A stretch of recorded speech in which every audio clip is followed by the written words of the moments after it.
فخر محسوس ہی نہ کر سکا کہ لڑکی کی کہانی محض بے بنیاد ہے، اور نہ ہی وہ محسوس کر سکا کہ اس کا مزاج کیوں بدل گیا ہے۔ اسے حشیش پلا دی گئی تھی، اس پر ایسا نشہ طاری ہو چکا تھا جیسے وہ نشہ نہیں سمجھتا تھا۔ وہ اب اپنے تصوروں میں بادشاہ بن چکا تھا۔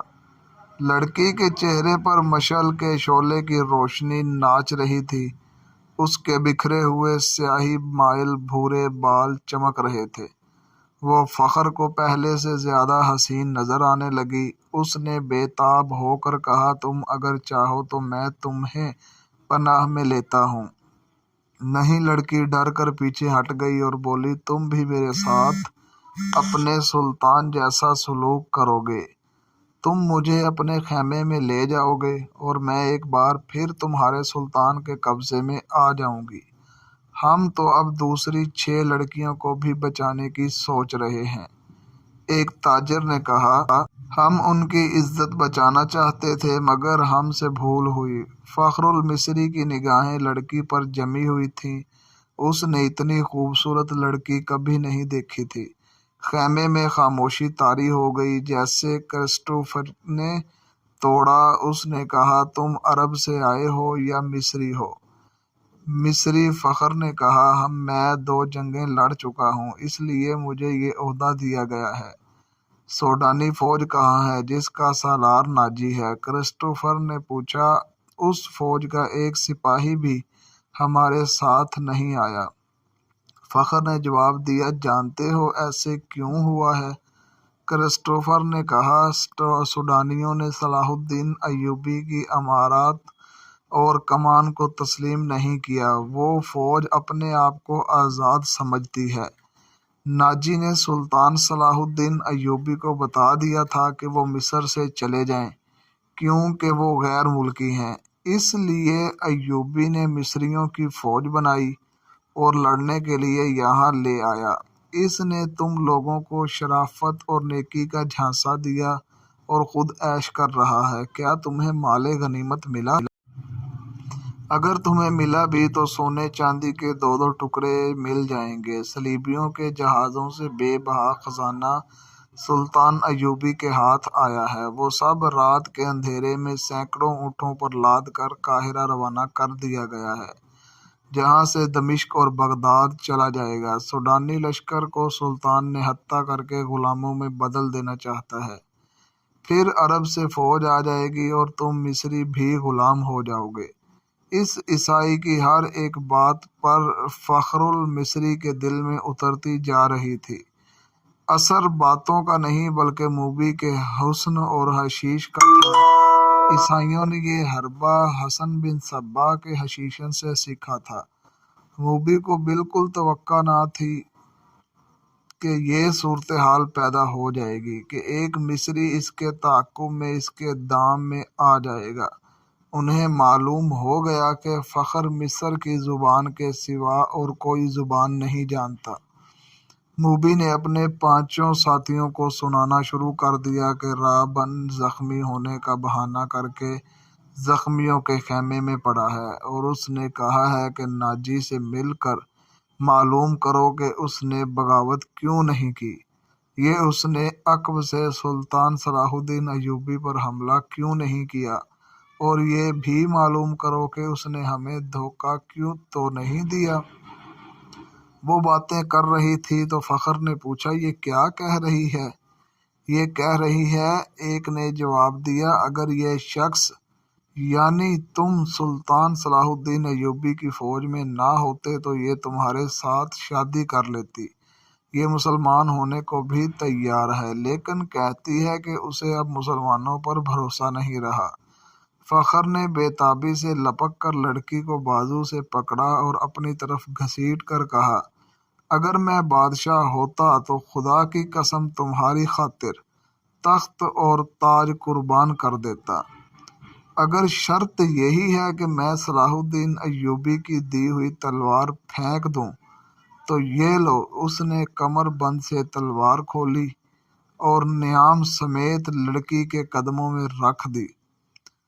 کہا، میں اب سے ایوبی کا سپاہی اور کماندار نہیں ہوں، مگر ایک شرط اور بھی ہے، لڑکی نے کہا۔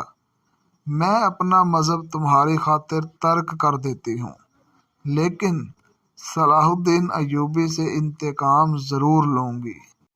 کیا اسے میرے ہاتھ سے قتل کرانا چاہتی ہو؟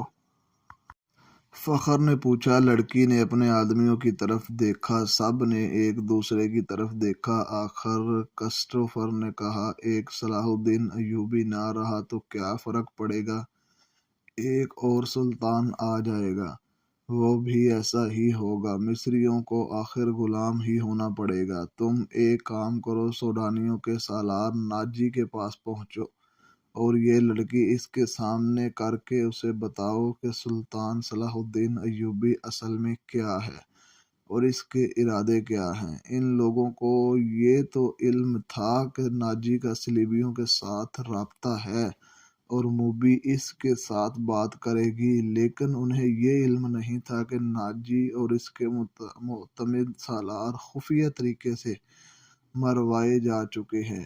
اس تک لڑکی کو ہی جانا تھا، اس کا اکیلے جانا ممکن نہیں تھا۔ اتفاق سے انہیں فخر المصری مل گیا، لہذا اسی کو استعمال کرنے کا فیصلہ ہو گیا۔ یہ آدمی چونکہ سلطان ایوبی کی نظر میں آ گئے تھے، اس لیے بھی اس کی نظر میں رہنا چاہتے تھے۔